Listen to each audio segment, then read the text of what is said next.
Hello everyone, welcome back again. तो standard 7 mathematics में हमने जो लेसन स्टार्ट किया था इंटीजर्स, जो है एनसीईआरटी के बुक से। तो इसमें हमने इसके पहले एक्सरसाइज 1.1, 1.2 और 1.3 में क्वेश्चन नंबर 1 से लेकर 3 तक के क्वेश्चंस को एक्सप्लेन किया है।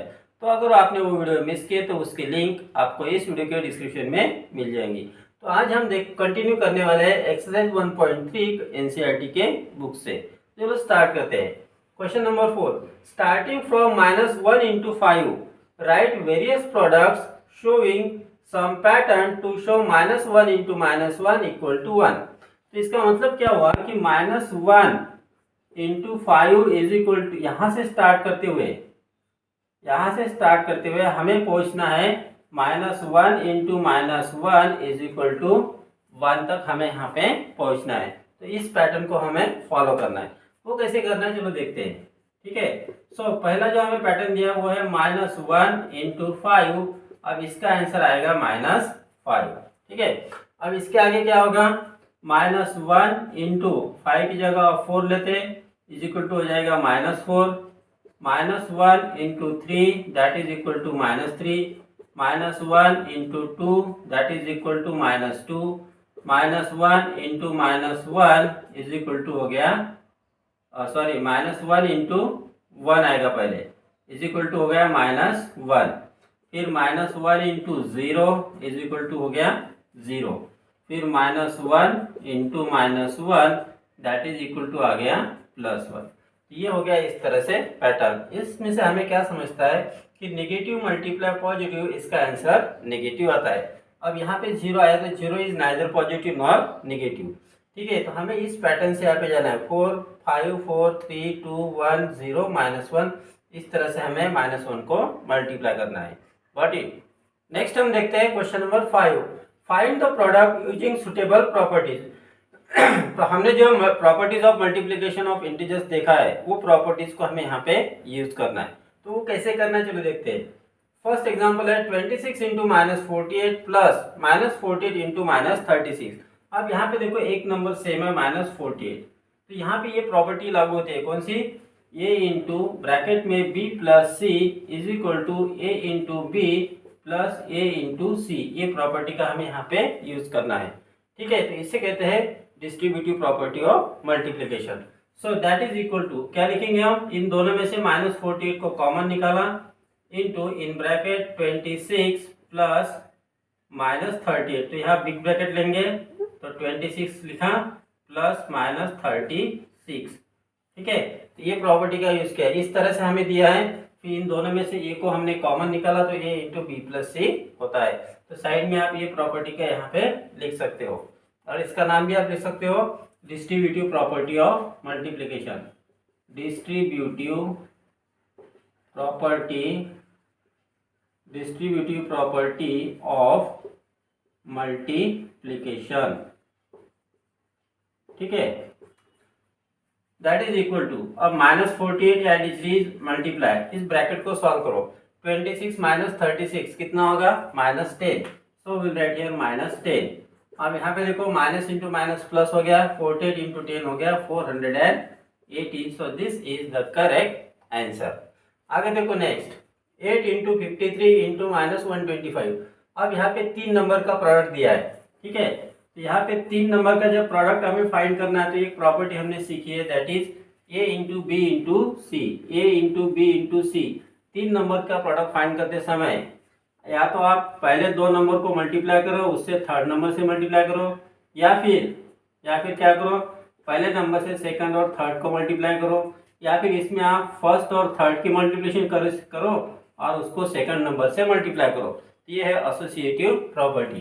तो हमें यहाँ पे क्या मिलेगा, दैट इज इक्वल टू, अब यहाँ पे मल्टीप्लिकेशन किसके आसान होगी, 8 इंटू 120 माइनस 125 की।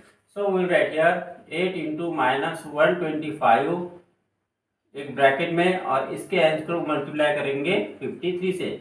यहाँ कौन सी प्रॉपर्टी लागू हो गई, एसोसिएटिव प्रॉपर्टी ऑफ मल्टीप्लिकेशन। तो उसका हम यहाँ नाम लिख सकते हैं एसोसिएटिव प्रॉपर्टी ऑफ मल्टीप्लिकेशन। ठीक है, दैट इज इक्वल टू अब 8 इंटू 125 माइनस 1000 होता है, माइनस है तो इसलिए लिखेंगे माइनस 1000 इंटू 53। सो 53 पॉजिटिव है, माइनस इंटू प्लस माइनस हो गया, 1000 इंटू 53 हो गया, 53 के सामने 3 zero and a minus 53,000। Got it. Next we will see number c question. 15 multiply minus 25 into minus 4 into minus 10। अब यहाँ पे चार इंटीजर्स का हमें प्रोडक्ट फाइंड करना है। ये भी एसोसिएटिव प्रॉपर्टी ऑफ मल्टीप्लिकेशन के ऊपर डिपेंड है। सिर्फ मल्टीप्लिकेशन करते समय हमें यहाँ पे सुटेबल अरेंजमेंट करनी है। सुटेबल अरेंजमेंट कैसे करेंगे, यहाँ पे देखो, तो यहाँ पे अगर 25 इंटू 4 इनका प्रोडक्ट आप फाइंड करोगे तो 100 हो जाएगा, ठीक है। इसलिए हम प्रोडक्ट फाइंड करेंगे पहले 15 इंटू माइनस 10 का, इंटू फिर ब्रैकेट में लिखेंगे माइनस 25 इंटू माइनस 4। ये हो गई सुटेबल अरेंजमेंट। इस तरह से करनी है, मल्टी या तो 100 आए मल्टीपल या मल्टीपल्स ऑफ 100 आए, ठीक है, मल्टीप्लिकेशन। नेक्स्ट, अब यहाँ पे क्या करो आप, 15 जैसे कि वैसे लिखा इंटू माइनस 10 इंटू, या फिर आप क्या करो यहाँ पे इन दोनों का प्रोडक्ट फाइंड कर लो। 15 इंटू माइनस 10 कितना हो जाएगा, माइनस 150 इंटू, अब इन दोनों का प्रोडक्ट फाइंड करेंगे, माइनस इंटू माइनस प्लस 25 4 जा 100, सो विल राइट हियर 100। अब 100 से मल्टीप्लाई करना है, इसके सामने 2 जीरो लगा देना, सो विल गेट हियर माइनस 15000। ये प्रॉपर्टी हो गई यहाँ पे associative property of multiplication. Next, यहाँ पे सॉल्व करते समय माइनस 41 इंटू 102 करना है। अब इसका प्रोडक्ट कैसे फाइंड करना है, तो माइनस 41 एज इट इज लिखेंगे और 102 को लिखेंगे 100 प्लस 2। अब ये किस तरह से हो गया, a into b plus c equal to a into b plus a into c. तो कौन सी प्रॉपर्टी है, डिस्ट्रीब्यूटिव प्रॉपर्टी ऑफ मल्टीप्लिकेशन। तो डिस्ट्रीब्यूटिव प्रॉपर्टी ऑफ मल्टीप्लिकेशन ये हो गया ओवर एडिशन का, इस प्रॉपर्टी का यहाँ पे हमें यूज करना है। अब इसका प्रोडक्ट फाइंड करते समय माइनस 41 इंटू 100 करेंगे प्लस माइनस 41 इंटू 2 करेंगे। तो ब्रैकेट के बाहर के नंबर से ब्रैकेट के हर एक नंबर को मल्टीप्लाई किया, सो विल गेट हियर माइनस 41 के सामने 2 जीरो लग गए, माइनस 41 इंटू 2 ये हो गया माइनस 82, तो प्लस यहाँ पे लिखेंगे माइनस 82। अब देखो दोनों निगेटिव इंटीजर्स है तो दोनों की एडिशन होंगी और दोनों को जो साइन है वो देंगे, तो आंसर विल बी 4182। तो इस तरह से हम सुटेबल प्रॉपर्टीज लगा के इसका प्रोडक्ट फाइंड कर सकते हैं। एक और एग्जांपल देखो, ई नंबर का एग्जांपल जिसमें दिया है 625 मल्टीप्लाई ब्रैकेट में माइनस 35 प्लस माइनस 625 इंटू 65। अब इस एग्जाम्पल को गौर से देखो, यहाँ पे सेम क्या है, 625 माइनस 625 सेम हो सकता है कब, अगर ये माइनस है हम 65 को देंगे। So we will write here 625 as it is into minus 35 plus 625 into minus 65।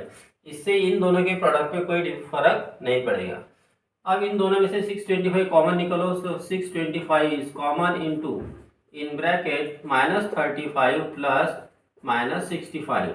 अब यहाँ पर भी कौन सी प्रॉपर्टी लगी है, वही प्रॉपर्टी लगी जो यहाँ पे लगी थी, a into b plus a is equal to a into b plus a into c and a distributive property of multiplication. So 625 as it is brackets को सॉल्व करो, दोनों के एडिशन करो तो आंसर आ गया माइनस 100, ठीक है।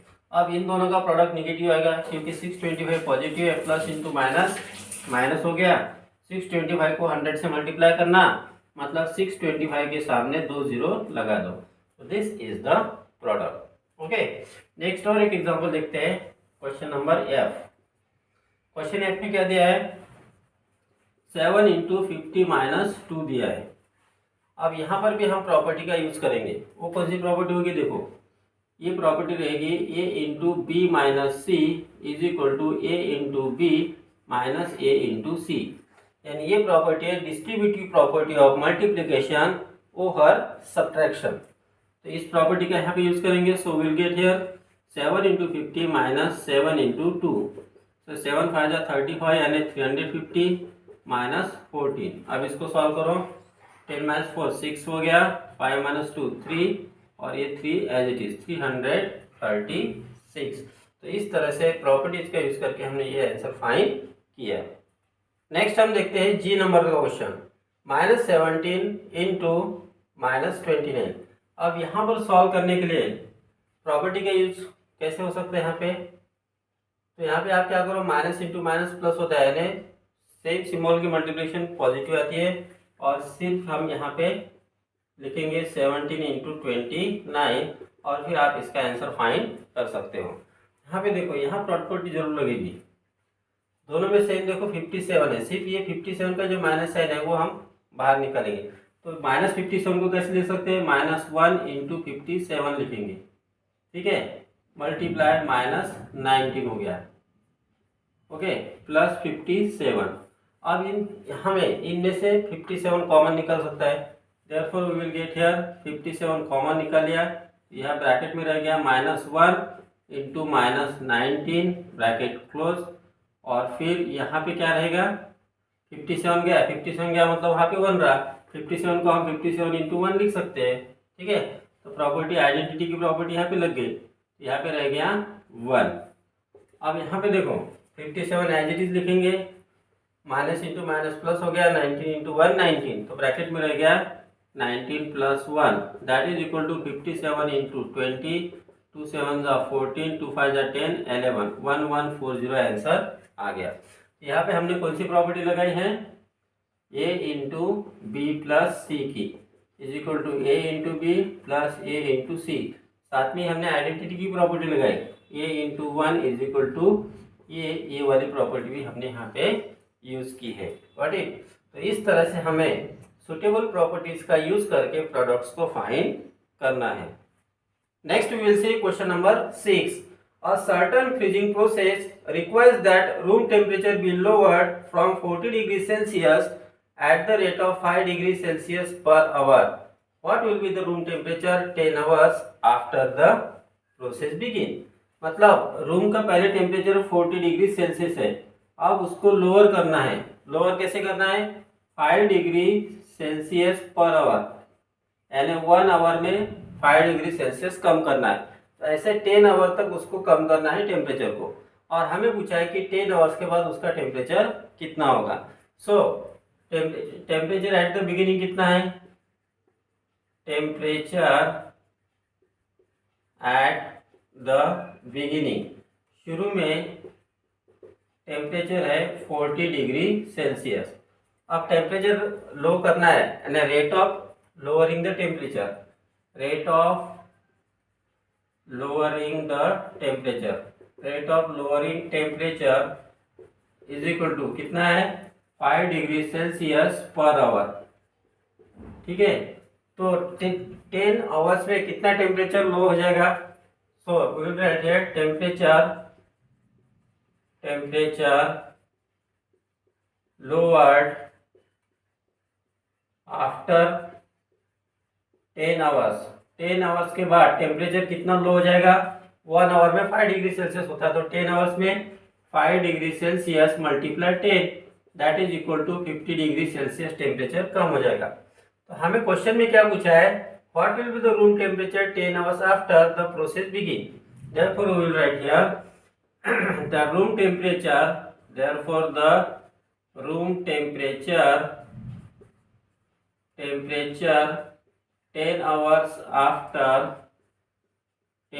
after the process begin is equal to, पहले टेम्परेचर जितना था उसमें से 50 डिग्री माइनस कर दो, पहले टेम्परेचर था 40 डिग्री सेल्सियस, उससे से माइनस करो 50 degree Celsius, that is equal to हो गया -10 डिग्री सेल्सियस। तो अभी जो उस रूम का टेम्परेचर है वो रहेगा -10 degree Celsius. Next we will see question number 7। In a class test containing 10 question, तो ये क्लास टेस्ट होती है जिसमें कितने क्वेश्चंस हैं, टोटल क्वेश्चंस 10 है, 10 क्वेश्चंस की एक क्लास टेस्ट हुई। उसमें क्या कहा है, 5 marks are awarded for every correct answer, यानी अगर करेक्ट आंसर है तो 5 मार्क्स मिल रहे हैं, और अगर answers -2 marks are awarded for every incorrect answer, और अगर इनकरेक्ट आंसर है तो -2 मार्क्स मिलते हैं हर एक क्वेश्चन के लिए, यानी अगर क्वेश्चन गलत हुआ है, मतलब आंसर गलत हुआ है तो -2 मार्क्स मिलेंगे, यानी 2 मार्क्स कम होंगे। 0 क्वेश्चंस नॉट अटेम्प्टेड, और अगर कोई क्वेश्चन छोड़ दिया मतलब अटेम्प्ट नहीं किया तो उसके लिए 0 मार्क्स। अब क्वेश्चन क्या है, Mohan get 4 correct and 6 incorrect answer, what is his score. तो मोहन ने 4 करेक्ट आंसर मतलब 4 है, मोहन के मतलब 4 करेक्ट आंसर हो गए और 6 आंसर्स इनकरेक्ट हो गए, तो हमें उसका क्वेश्चन मतलब स्कोर फाइंड करना है। तो 4 और 6 मतलब 10, उसमें से 10 में से 10 क्वेश्चंस को अटेम्प्ट किया है, तो हम फाइंड करेंगे score of Mohan, score of Mohan. ठीक है, अब उसने करेक्ट आंसर 4 दिए हैं और एक करेक्ट आंसर के लिए 5 मार्क्स है, तो करेक्ट आंसर के 4 इंटू 5 मार्क्स हो गए, प्लस 6 आंसर इनकरेक्ट हो गए, एक इनकरेक्ट आंसर के लिए -2 मार्क्स है, तो 6 इनकरेक्ट आंसर के लिए कितना होगा, 6 इंटू -2। इसको सॉल्व करो, 4 5 20 प्लस 6 इंटू -2 हो गया -12। अब 20 -12 कितना होगा, 8। तो मोहन का जो स्कोर है वो हो गया 8 मार्क्स। अब उसी में सेकंड क्वेश्चन है, Reshma gets 5 correct answers and 5 incorrect answers, what is her score. तो रेशमा के 5 करेक्ट आंसर आ गए और 5 इनकरेक्ट, यानी उसने भी टोटल 10 क्वेश्चंस को अटेम्प्ट किया, तो हम फाइंड करेंगे स्कोर ऑफ रेशमा। तो score of Reshma is equal to, कितने करेक्ट आंसर है, 5 करेक्ट आंसर, एक करेक्ट आंसर के लिए कितने मार्क्स है, 5। सो 5 करेक्ट आंसर के लिए 5 इंटू 5 मार्क्स हो गए, प्लस इनकरेक्ट आंसर 5 है तो 5 इंटू एक इनकरेक्ट आंसर के लिए -2 मार्क्स है, सो 5 5 25 प्लस 5 इंटू -2 हो गया -10, 25 -10 हो गया 15।